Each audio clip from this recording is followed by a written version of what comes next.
Hi, I'm Aiden, and I recently got a Nintendo Switch 2. Yippee! Like 2 months after it came out.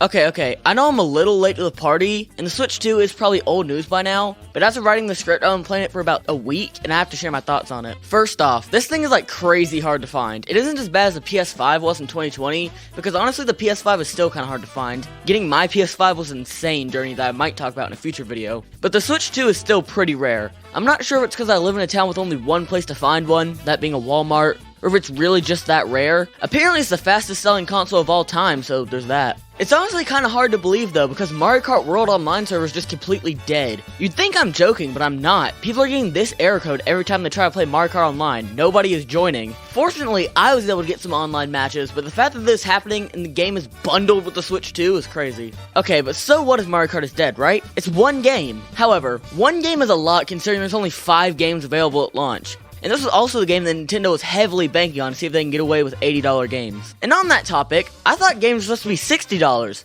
That's been the default pricing for the longest time. I know that recently $70 games have become the norm, but why in the world would Nintendo think that $80 is an okay price for games? Recently, Xbox announced that they would make their games $80, and you know what happened? They were collectively bullied by the community into cutting their prices back down to $70. That might seem like a win for most people, but that proves that Nintendo is trying to change the way games are priced moving forward. The scariest part is that it almost worked. Now, I'm not telling you to vote with your wallets or anything like that. I mean, the whole point of this video is me reviewing overpriced Nintendo slop. But you should still try to give these companies a little bit of pushback because they shouldn't be allowed to get away with this. Anyway, enough about the price. What do I think of it? Well, the short answer is, it's great. Sure, it might be overpriced and have a terrible battery. Seriously, 2 hours battery life is pathetic. But I still think it's worth it for the upgrades that you get. First of all, you get an 8-inch screen. 8 inches is massive compared to the last one. That's what she said.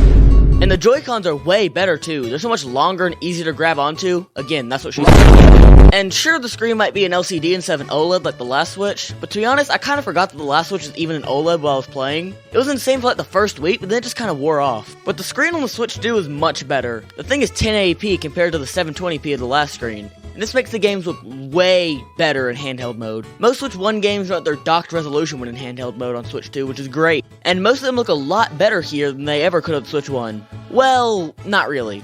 I say most because some games just don't. See, the way Switch 1 games work on Switch 2 is that some are upgraded to work natively on Switch 2, like Mario Odyssey for example. These might also come with upgrades to improve resolution and performance. And there's also ones that make you pay to add extra content, like the new Kirby. But the rest of the games just emulate on the console, which makes them look really bad. It isn't that bad or unplayable, but I would be lying if I said it wasn't noticeable. But I haven't mentioned some of the other console features. First off, the thing runs in 4K in docked mode. Now, I have a 1080p monitor, so I'm not able to truly take advantage of the 4K support, but I do have a 4K TV in my living room, and I've hooked it up there to play Mario Kart a couple times, and they look great there. It also lets you do 120 FPS and HDR. This is possible in handheld mode, but the HDR looks way better in docked mode. The dock also has a fan built into it this time, because they just decided to let the thing cook in docked mode instead of holding it back like they did on Switch 1. And when I say cook, I mean literally cook. I don't mean do it better. I mean, this thing gets really hot when you put it in dock mode. That's why there's a fan to cool it down. I've been playing a ton of Mario Kart World and Donkey Kong recently, which I plan to make separate videos on. Even though I just beat Donkey Kong, I still have to think about, like,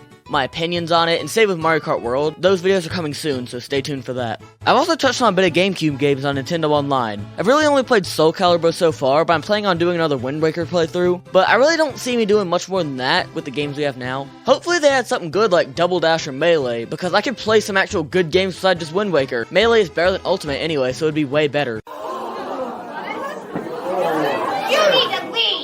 While on the topic of Nintendo Online, we have to talk about the greatest thing Nintendo could have ever done. They basically released this to apologize for making us pay $10 for Welcome Tour. The game I'm talking about is, of course, Mario Paint. The Switch 2 added a new feature that allows you to use Joy-Con as mice, but they really haven't been used in any games besides Welcome Tour, and also I think they're going to be used in like Drag and Drive in the new Metroid, which that looks really cool. But besides that, there really isn't anything. However, Mario Paint came along and lets play a masterpiece with mouse controls for free, assuming you have Nintendo Online. The craziest part of that is the game that revolutionized Nintendo's new console came out 30 years ago. That's older than me, and I'm willing to bet that's older than most of you minors watching. Well, I was actually coming out here to pick up a cupcake. and then go back home. Anyway, there's only one thing I have left to talk about, and that's the Joy-Con grip. This thing sucks. The Switch 1 grip really already wasn't that great, but this is just so much worse. The Switch 1 grip at least had little handles on the back to grab onto, and they were actually thick, but the Switch 2's grip handles are just paper thin. Playing in handheld mode isn't much better either. This is really a problem that plagues both Switch models. Basically, the Joy-Cons are flat so they can be used as one big controller or two smaller controllers. This jack-of-all-trades approach just makes them suck at everything.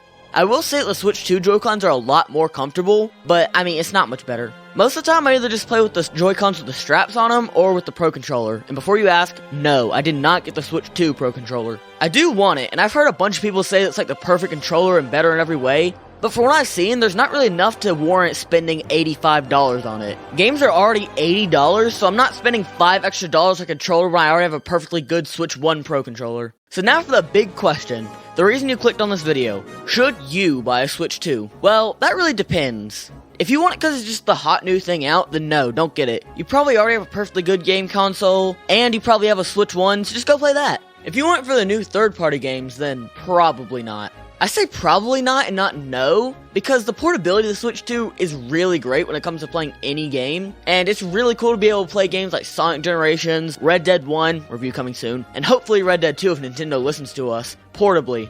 Yeah, that's right, PS5 users. I can play my console on the train. Let's see you do that. And no, the Portal does not count. But the downside of third-party games on Switch 2 is it's underpowered. It has the same specs of the Series S, which is good for a handheld, don't get me wrong. However, the Switch 2 released towards the end of this console generation, meaning that in just a few years, it will be competing with the PS6 and Xbox, how about Xbox 720? We've been waiting like 15 years for that. So if you want something for third-party games, just get a PC. Wait, no, don't kill me. It's actually some good advice. The PC lets you upgrade the specs. What are you doing with that sledgehammer? So long, Bowser. Well, if it isn't for any of the other categories listed, well, who's it for? The Switch 2 is for hardcore Nintendo glizzy gobblers, video game collectors, and retro or nostalgic gamers. Personally, I fall into all three categories, so this device is perfect for me. For the Nintendo stands, you get to look forward to so many new awesome games like Splatoon Raiders, Metroid 4, Pokemon, Hyrule Warriors, and so many more to come. And for the retro nostalgic gamers, it features plenty of retro games, going from the original NES all the way up to the GameCube. It also has a good amount of Wii ports, pretty much every game from the Wii U, and all the Switch games. The only Nintendo games that can't run are DS and 3DS, but I mean, no one really wants to play those. Kill him, do it! Shoot him!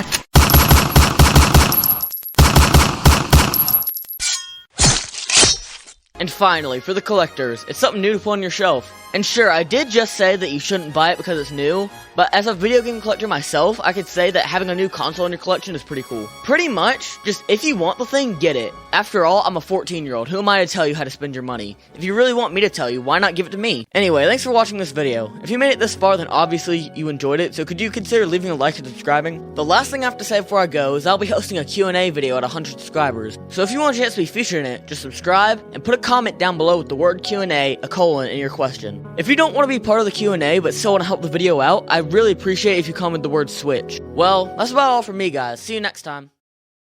Hey guys, it's me, your favorite YouTuber. If I find out that I'm not your favorite YouTuber, lock your doors tonight. I hope you enjoy this video, as it was the most expensive video to make by far. You would not believe how expensive this console is, plus the tariffs making it go way up. I'm not going to get into my opinions on the tariffs because I'm an animator, not a political commentator, but I will say it definitely makes collecting video games a lot harder as most consoles are from Japan. Anyways, now's the part of the video where I plug all my stuff. So leave your questions for my 100 sub Q&A that's happening soon, check out my Spotify, link is in the description, comment down below if you have any stories or video ideas, or comment the word Switch. And the last thing I have to announce is that I started a second channel. It's called Dr. Aiden Studios.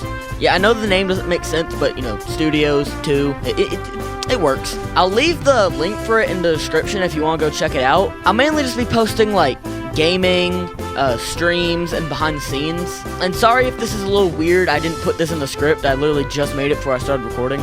Anyway, like, comment, share, sub, you know all the YouTube stuff I have to say. Anyway, that's all from me, goodbye.